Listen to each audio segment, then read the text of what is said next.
Firstly, I don't know why I bought this game. It appeared on my Steam, and I have some vague recollection of some kind of saga in its development. It's one guy or something. I refuse to research it. Anyway, I go on the Steam page. It's Thomas the Tank Engine's had a little bit too much PCP and he's killed the fat controller. I was intrigued. I almost retreated when I saw the words open and world next to one another, but I persevered, you know. Not every open world game is just big empty map with nothing. So, what is it? Well, it's a horror game, sort of. I didn't actually go in expecting horror, but... Oh, I don't like how that moves. You appear on an island and a man tells you about a big evil demon train in between huffs of his glue. You get given a good train and then you're thrown straight in.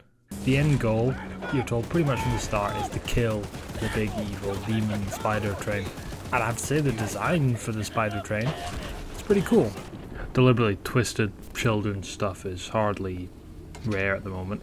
But that doesn't mean it's not interesting. The general aesthetic of the whole game is amateur. Obviously and charmingly amateur. The thing that's kind of immersion breaking about it is the lack of facial animations. They just stare into your soul and telepathically tell you about their quests. I mean, it's pretty minor realistically, except for the fact that the big spider train's face doesn't move either. That's the one area where I would have really liked even just one facial animation, even just like a pain animation or something, but no, it just stares at you. And the whole game has a bit of that kind of Unreal Engine-y look. I don't know if you know what I mean. I know what I mean. Mainly textures being a bit shiny across the board. I can't fault it, it's one guy. And I like the janky animations, they're funny.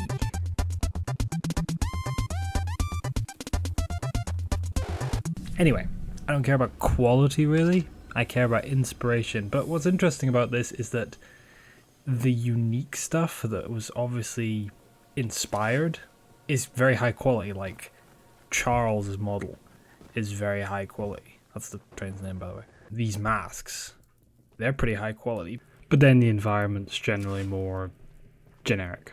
Gameplay wise, it's a mixed bag. The train fights are fun. They're a little predictable, but they happen every now and again. Not super infrequent, but they're not that frequent either. And also there may or may not be a weapon. Kind of trivializes them completely, but still. The best bit by far is just before the fight he circles you and he blows in his train trumpet.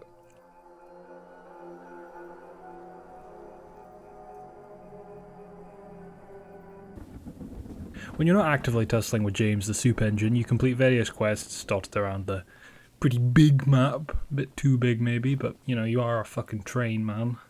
There's 3 types of quests: story quests, weapon quests, and the brown quests. The story quests are for the story. The weapon quests give you new weapons, there's a few of those, and the brown quests give you scrap, which lets you upgrade your train statistics. The brown quests are a pain in the arse.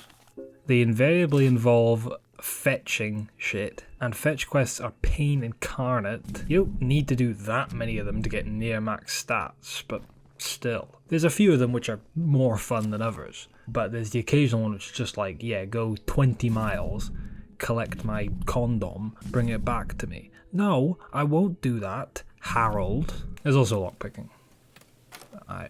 Yeah. Some of the quests, none of the brown ones to my knowledge, can involve these masked bandit enemies, which you're meant to use rudimentary stealth to get past, or you can just get sick of the rudimentary stealth in 12 seconds like I did, and just bunny hop past them all. That's the fun option for fun people. The most fun I had with this game by far was trying to break it, trying to break the AI by every time he came, I'd just do something fucking stupid.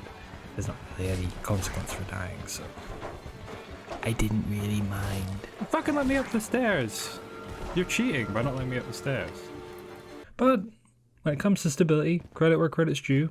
No crashes, no bugs really. My performance was pretty good with DLSS on. It's impressive what one guy can actually do, given enough time and patience and encouragement. What's not impressive is the price tag that one guy can stick on a game. I get that everything's becoming more expensive, but, you know, for an amateur game that you can more or less 100% in a couple of hours, it's a lot to ask. That's by far my biggest issue with it. I have no reason to be invested in any marketing or hype surrounding it. I have no idea, and as I said, I refuse to have any idea. I don't want to. I will not get emotionally invested. But purely from an independent game standpoint, there's independent games that have much more polish, but cost the same or less. So the price tag's excessive, is what I'm saying. It also doesn't have any replay value beyond, I guess, speed running. There's some collectibles to do outside of the quests, but other than the quests, the open world is dead, which I guess is inevitable. Open worlds are something that sound very good, but making them actually engaging is just another level of difficulty. However, because of the nature of the game, where you're being chased by a train, in a train, with a train, on a train, you need an open world, you need this big map, and in that capacity it works perfectly. It's great for that. I have a really hard time rating this game in my head, I think because of the money side of things.